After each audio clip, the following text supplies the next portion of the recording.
Hola, chess people. Coach Matthew back with another book review. And this time it's going to be the 1000 Best Short Games of Chess by Irving Chernev. The first chess book I ever read, I was in my young 20s, and it was Logical Chess Move by Move, a different book.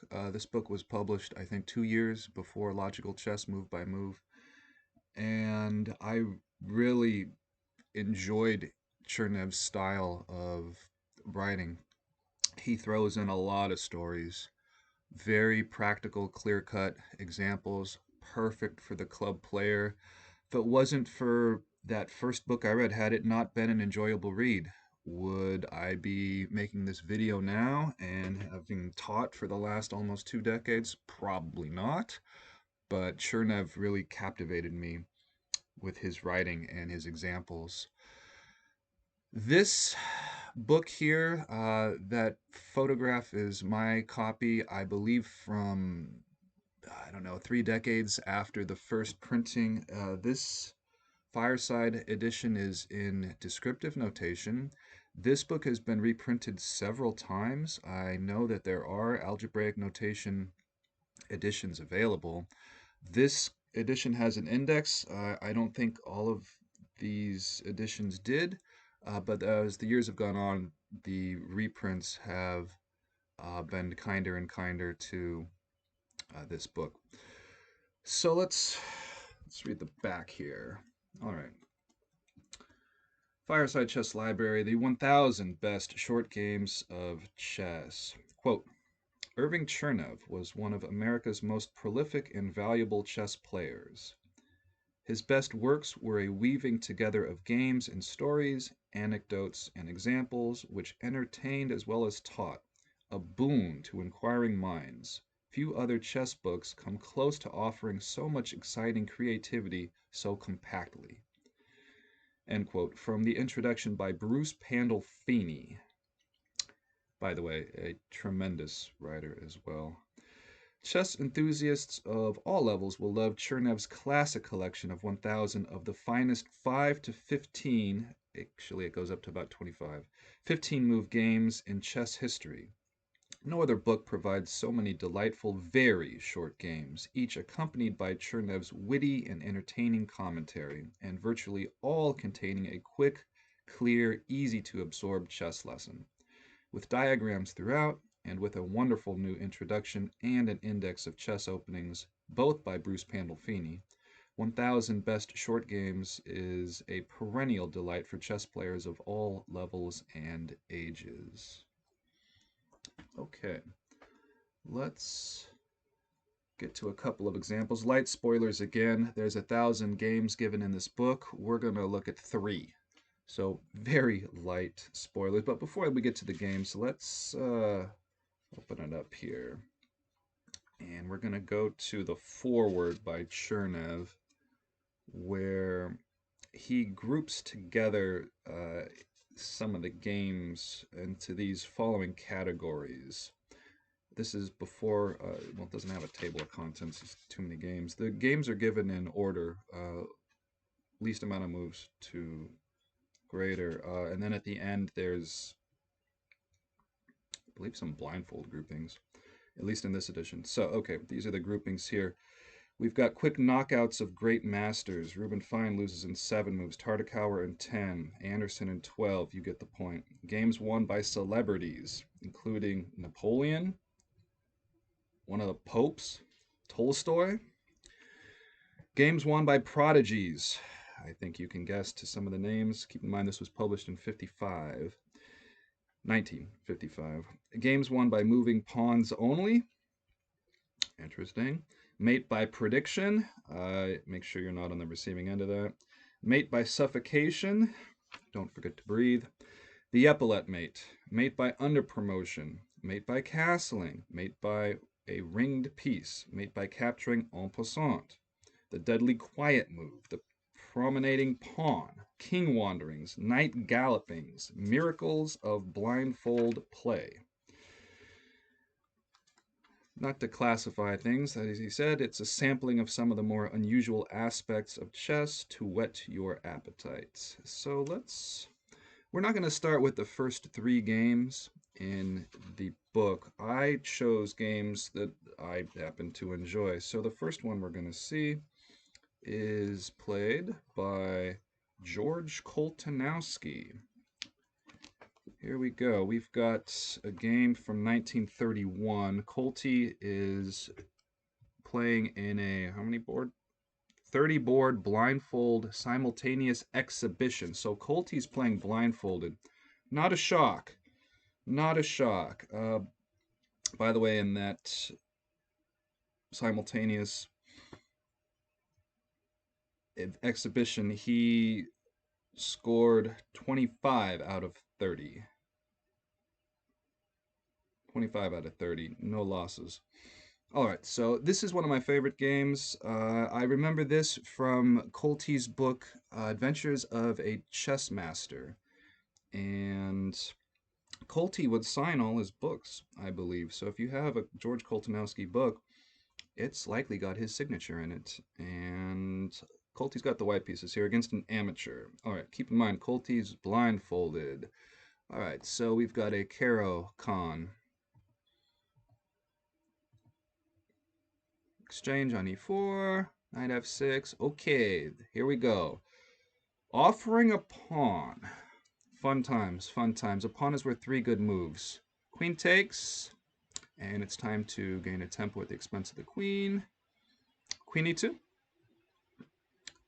We're going to see a little bit of exchanges, and queen to get back the bishop. Okay, this, I think some of us know where this game is going. White to play, you have to get out of check. Of course, you're going to develop a new piece, bring up unused force with a threat. Bishop d2. Queen takes. Yeah, you castle long, so your rook is on the open file. Okay, queen e6, wanting a trade of queens. No. Black thinks that Colty's going to have to take, otherwise he loses a pawn. But pattern recognition, Colty has seen this before. Keep in mind, Colty is using his mind's eye to visualize the board. But this pattern here, we've seen maybe, when was that? Vienna 1910, about 2 decades beforehand. We'll see that game right after this. So the amateur takes and is in for a rude awakening. Bam. Well, not much choice here. Double check. Hello. King moves anywhere, it's over. It's over. The rook is going to d8. Good night. Checkmate. A very, very slick sacrifice to set up the double check and mate. This is Colty against amateur Antwerp, 1931. Okay, and of course, this reminds us of one of the more famous games from Richard Reti. Let's take a look at that quickly.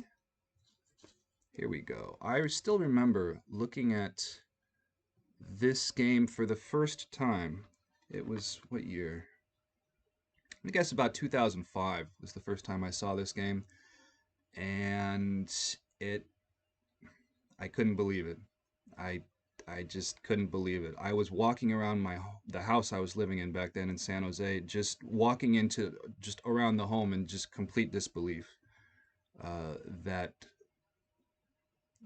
a human actually played this game. But I guess that was a long time ago for me. Okay, so Reti has the white pieces. Tartakower, Dr. Tartakower has the black pieces. By the way, the previous book review with Dumont, Dumont's perhaps most notable work is with Tartakower, 500 Master Games of Chess. We'll get to that in a while. Okay, knight c3, yeah, same opening. And here we see queen d3, a little different. Move you don't see that often these days. This idea by Tartakower is not very helpful. His queen is going to have to come out early to get the pawn back. Reti takes. And Reti was a very strong blindfold player in his own right. Of course, I think we know what's going to happen here. Bishop d2, take. And there's 2 attackers on the knight, but Reti sees deeper into the position then Tartakower, castle long. And pattern recognition, extremely important for the chess player. White to play, what are we thinking? Well, we just saw it. Queen d8. King has to take, double check, the angle of attack does matter. It does matter. Bishop g5. Double check, king goes anywhere, it's going to be mate.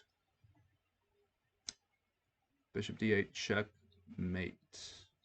The Reti Tartakower miniature, Vienna, 1910. Pattern recognition. Extremely important. Extremely important. Now that game, is it in this book? I don't recall if it is. I think so. I'm not going to look for it now. But this was thrown in because of the pattern from the Colty game. They remind me of each other. And these miniatures here, I would encourage the student to add to your 500. Add these miniatures to the 500. They count. All right, so on to the next game. And where is it here? Okay. This is from 1932, this game. A.J. Fink. Some of you, I'm sure, recognize that name, who play locally. A.J. Fink has the white pieces. As I recall, or from Mr. Donaldson's writings with the history of chess in this part of the world, A.J. Fink was a lawyer who had a photographic memory. He could just recall things. In one of the local tournaments, I think the amateur tournament is the Fink. I think it's the U1800 Championship in San Francisco. So this is pretty cool. Fink is playing Alekhine in Pasadena, California. All right. So here we go. Fink has the white pieces. Alekhine with black. Pasadena. Okay. I don't know if they're at the Rose Bowl or not. C3. Alekhine strikes. Okay. Queen out early. Wanting the pawn. Okay. You get the pawn, AJ. Now you got to get out of there. Or exchange. Okay, take. One up. Bishop moves again, and now take. Okay, I think we know what's going to happen next. Queen gets hit, and she is somewhat out of play. She's on a diagonal that can come back into play, but otherwise she is out of play. Alekhine castles. Big lead in development. Bishop to cover the king on the e-file. Pressure on the bishop. Chernev gives that this knight is going to f1 to go to e3 to cover the bishop. Rook b8 to threaten bishop to b5. Pawn a4 takes away. Bishop b5, and now more pressure on the pinned piece. But too little, too late. There's too much pressure, and there's only one defender on the e2 bishop. The queen, she can be interrupted from communicating with the bishop on e2. The pawn takes, it's checkmate, and if, well, the queen takes, she's a goner as well with the rook capture. So Fink resigns in this position. All right. So that was the second game. And let's go to the last game.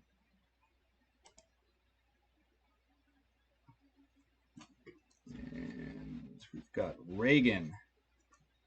No, not the president. All right, Dumont thought highly of this game, calling it, quote, a gem among miniatures, end quote. This is the 43rd game in the book. London, 1905. Reagan against Michel. This is a little cheap. Somebody wants to keep a little too much, and they can't. Here we go. All right, d4. Bishop f4. London in a London. That's a shocker. All right, c5.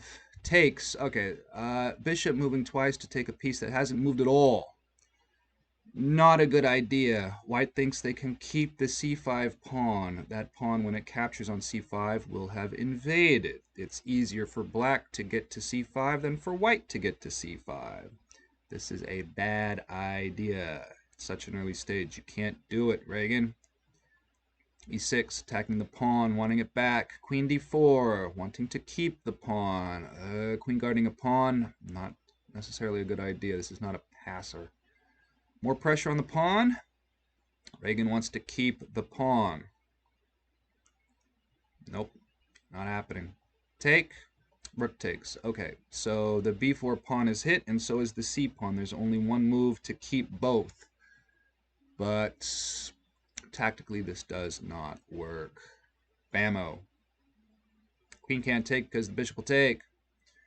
So, pawn takes. And the king is terribly exposed.